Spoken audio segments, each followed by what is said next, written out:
आज आपल्या राज्यामध्ये अंशकालीन स्त्री परिचारिका आहेत। प्रत्येक उपकेंद्रावरती अंशकालीन स्त्री परिचारिका काम करतात।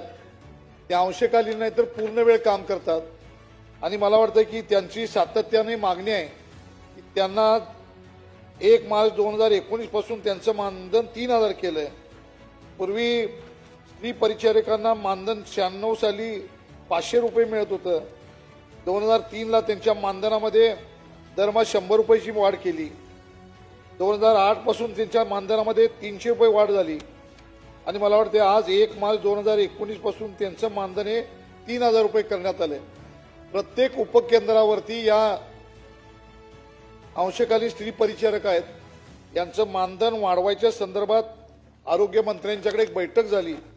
या बैठकीमध्ये हे मानधन 3000 वरून 6000 करण्यासंदर्भातला विषय कॅबिनेटला ठेवावा अशा पद्धतीनं सार्वजनिक आरोग्य मंत्र्यांनी या ठिकाणी सुचवलेलं आहे। आज अनेक संघटनेतल्या या अंशकालीन स्त्री परिचारिकांना सगळ्यांना निवेदन दिलंय। मला वाटते 3000 मानधन म्हणजे अतिशय कमी आहे आणि मला वाटतं या पूर्ण वेळ या उपकेंद्रामध्ये काम करत असतात। मला वाटतं की बाब क्रमांक 124 जसं कंत्राटी मानधनानं 32 कोटी रुपयाची अतिरिक्त निधीची मागणी आहे।